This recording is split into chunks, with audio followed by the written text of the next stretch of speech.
சற்று முன் கிடைக்கப்பெற்ற மிக மிக முக்கியமான செய்தி ஒன்று வெளியாகியிருக்கு.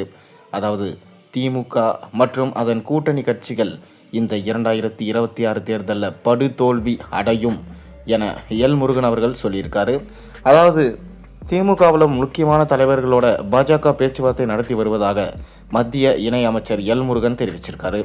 பட்டியலின மக்களுக்கு திருமாவளவன் துரோகம் செய்து வருவதா விமர்சிச்சிருக்க எல் முருகன் விரைவிலே திமுகவின் முக்கிய தலைவர்கள் கமலாலயம் நோக்கி வருவாங்க என்று தெரிவிச்சிருக்காரு. சட்டசபை தேர்தலுக்கு இன்னும் 7 மாதங்கள் மட்டுமே இருக்கும் நிலையில் அதிமுக பாஜக கூட்டணி அமைக்கப்பட்டிருக்கு. இந்த கூட்டணிக்குள்ள இன்னும் சில கட்சிகளை கொண்டு வர பாஜக முயற்சி செய்யுது. அந்த பட்டியலில் முதலிடத்தில் பாமக இருந்து வருது. ஏற்கனவே பாஜக மேலெடுத்த தரப்பில் அன்புமணியோட பேச்சுவார்த்தைகள் நடத்தி முடிக்கப்பட்டிருக்கு.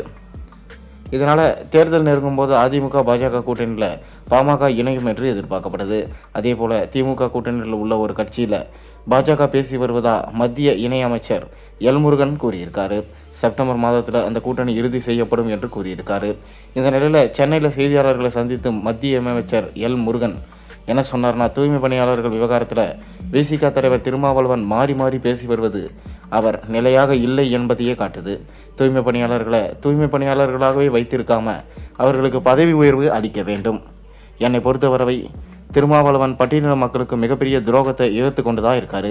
பட்டியலின மக்கள் நலனில் திருமாவளவனுக்கு கொஞ்சம் கூட அக்கறை இல்லை. பட்டியலின மக்களுக்கு ஒரு பிரச்சனை என்றால் கடந்த 5 ஆண்டுகளில் திருமாவளவன் என்ன செய்திருக்கார்? அவர்கள் குறித்து எந்த கவலையும் இல்லை. அவருக்கு திமுக கூட்டணியில் ஓட்டிக்கொள்ள வேண்டும். அந்த கூட்டணியில் இருந்து எம்பி எம்எல்ஏக்களாக வேண்டும் என்பதே அவரின் குறிக்கோள். பட்டியலின மக்களுக்காக எல்லோரும் குரல் கொடுக்கிறோம். தமிழ்நாட்டில் திமுக கூட்டணியில் இருப்பதனால திருமாவளவன் கேள்வி கேட்கிறோம். அதே போல் அதிமுக பாஜக கூட்டணிக்கு எந்த பாதிப்பும் இல்லை. நாங்கள் வலிமையாக இருக்கோம். 2026ஆம் ஆண்டில் பெரும்பான்மையோட ஆட்சி அமைக்க போகிறோம். திமுக கூட்டணி படுதோல்வியை சந்தித்த போகுது. தேர்தல் நேரத்தில் அது உங்கள் அனைவருக்கும் தெரியும். திமுகவில் இருந்து முக்கிய தலைவர்கள் எங்களுடன் பேசி வராங்க.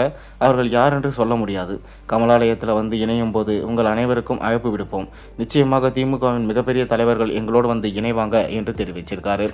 மேலும் கண்டிப்பாக இந்த முறை திமுக படுதோல்வி அடையும் எனவும், மக்கள் திமுகவை நம்பவில்லை, அதிமுக பாஜக கூட்டணி தான் நம்பியிருக்காங்க. கண்டிப்பாக இம்முறை தேர்தல் என்பது வித்தியாசமாக இருக்கும். வித்தியாசமான களத்தோடு இறங்க போகிறோம் என்று சொல்லியிருக்காரு. நீங்கள் இது எப்படி பார்க்குறீங்கிறத மறக்காமல் உங்கள் கருத்துக்களை கீழே கமெண்ட்டில் சொல்லுங்கள்.